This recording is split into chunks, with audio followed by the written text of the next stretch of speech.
Penso que tudo esteja bem claro acerca da palavra de hoje, né? O método como o nosso Deus acolhe a nossa aproximação e como nós devemos nos aproximar dele é como uma moedinha que tem dois lados, cara e coroa. Um lado é o amor, acolhida, incondicional, ou seja, que não coloca nenhuma condição. Isso está claro na primeira leitura de hoje. Deus ama a todos. Não diz ama a todos que estão dessa forma, ama a todos que estão desta forma, ou ama a todos exceto que estão desta forma. Não.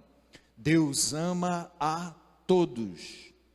Fecha os olhos para os pecados, para que eles se arrependam. Esse é o primeiro lado da moeda. Um amor que nos desafia, porque o nosso amor, ele tem limites. Como diz o evangelista João, né? Tendo amado os seus que estavam no mundo, falando de Jesus, vírgula, amou-os até o fim. O nosso amor geralmente vai até a vírgula. Tendo amado os seus que estavam no mundo. A gente ama os nossos, às vezes até atura umas coisas que a gente não aturaria dos outros, dos nossos, mas amar depois da vírgula, amar até o fim, é difícil para a gente, muito difícil. E aí o texto de hoje, da primeira leitura, diz que Deus ama a todos.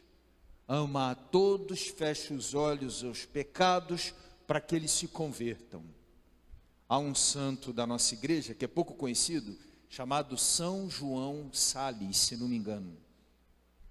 Era um homem de temperamento muito forte, muito forte. Mas as pessoas, quando lidavam com ele, achavam que ele era um camarada calmo, doce, tranquilo.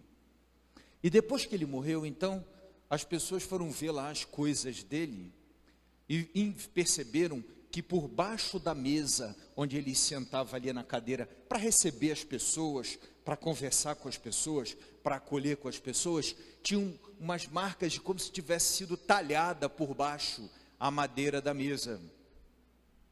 E aí depois de cogitar várias hipóteses, perceberam que a ranhura era exatamente o tamanho da unha dele. O quanto ele lutava para ser acolhedor e não ser grosseiro. Para acolher e não espantar.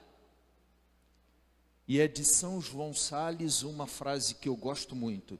Serve muito, nos ensina muito nessa primeira parte da homilia, para a maneira como a gente lida com os filhos, lida com paroquiano, às vezes lida com... Não é que a gente é perfeito, né? De vez em quando a gente erra. Mas para a gente tentar seguir a frase. São João diz assim, ó, se você quiser pegar uma abelha, o que você deve usar? Um barril de vinagre ou uma colher de mel? Se você vai com barril de vinagre, lamento, você vai espantar. Se você vai com uma colher de mel, a sua chance de que ela venha, pouse e você tenha acesso é maior.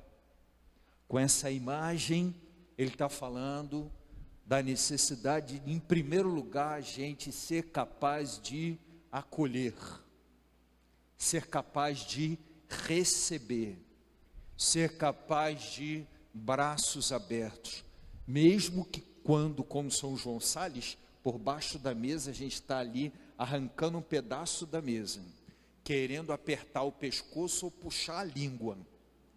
Mas, se a tua intenção é ganhar aquele filho, ganhar a filha, ganhar o esposo, a esposa, aquela pessoa do trabalho, seja lá quem for, você terá chance maior se oferecer uma colher de mel do que se oferecer um barril de vinagre.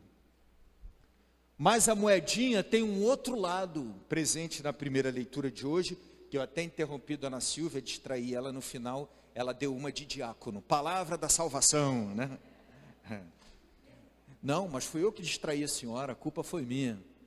A segunda parte da moedinha diz assim, ó, a segunda parte da moedinha, tudo isso ele faz, ele traz para perto, ele acolhe para corrigir, para fazer crescer, para aperfeiçoar. E a gente não pode abrir mão do outro lado também. Eu entendo que às vezes nas nossas relações, na relação com os filhos, na relação com família, a gente peca às vezes porque só oferece o barril de vinagre. E o que fica é a amargura. Outras vezes, a gente só oferece mel, e não permite aquela pessoa crescer, porque não corrige, porque não chama o filho, não chama esposa, não chama amigo, alguém no trabalho, funcionário, seja lá quem for, a gente não chama também com colher de mel na mão, mas com correção do outro lado, entenderam? No método que está revelado aqui, tem os dois lados da moeda. Um lado da moeda é o amor, acolhimento incondicional. Do outro lado da moeda é a correção que faz crescer. Entenderam? Educar bem, por exemplo, é levar em conta esses dois lados. A correção que faz crescer, o amor incondicional. Meu filho foi para a balada, chegou de um jeito que eu não gosto de ver ele chegar, trocando as pernas. Não é a hora, naquele momento que ele chega, de você corrigir. Talvez seja a hora de dizer, ó, vamos entrar, vamos tomar um banho. Às vezes chega numa condição tal que nem você tem que dar o banho no marmanjo, né? Ou pelo menos botar embaixo do chuveiro, né? Tal. No dia seguinte, a hora que acordar, aí é a hora do outro lado da moeda. Entendeu? Ou não entenderam? Quem sabe convidando para um café, senta para o café, depois ali você larga o seu aço, com mel, vinagre, mel, entendem direitinho? Isso está um pouco presente em Zaqueu hoje. Quando Jesus vê que daquela turma toda de Jericó, por onde ele está passando, quem mais se interessou em encontrá-lo, foi um homem que era o chefe dos ladrões públicos, né? Porque tem aquele ladrão de rua que bate uma carteira, que rouba um celular, então, e tem um ladrão público, é o famoso colarinho branco. No caso de Zaqueu, era um ladrão público. Geralmente o batedor de carteira de rua, de celular, não é muito rico. Mas o ladrão público, em geral, muito rico. Era o caso de Zaqueu. Roubou muita gente e tal.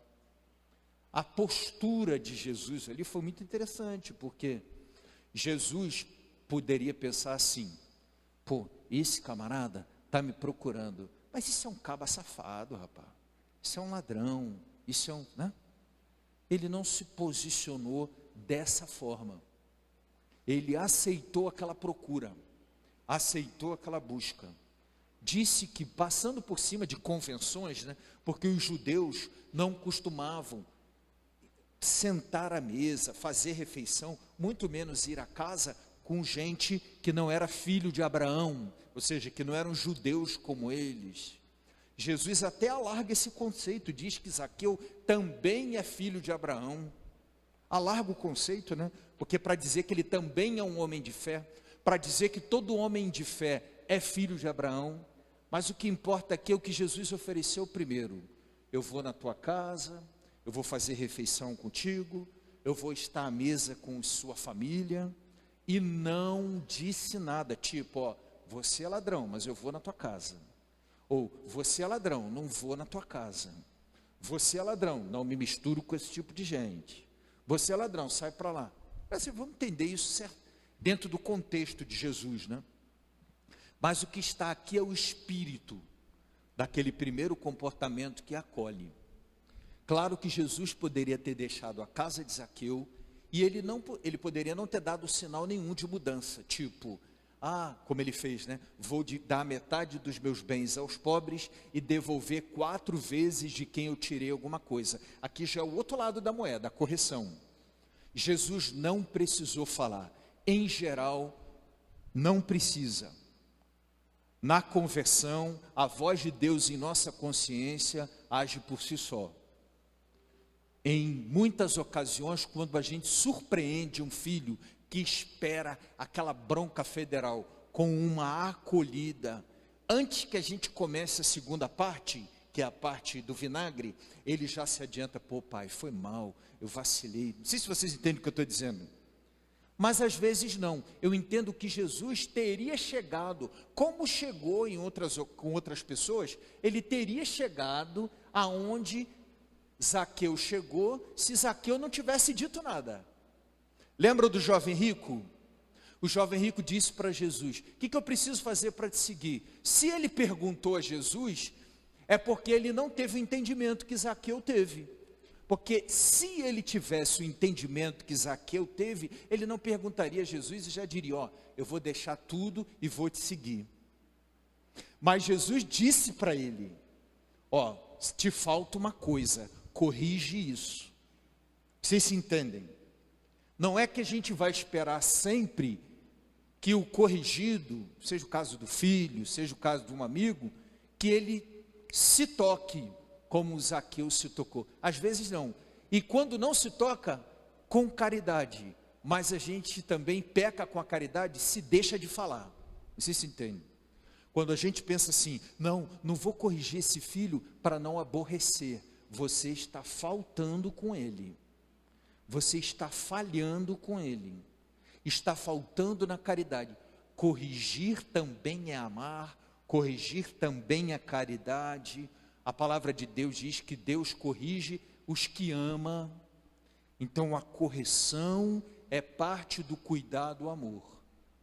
Eu entendo então que hoje a palavra chama a gente a um olhar bem interessante, né? Sobre o método de Jesus de aproximação de Zaqueu, como ele permitiu a aproximação, como no primeiro lugar ele foi acolhida, mas no segundo lugar ele foi correção. Como o texto da primeira leitura de hoje diz que Deus ama incondicionalmente em primeiro lugar, mas depois ele também chama a correção.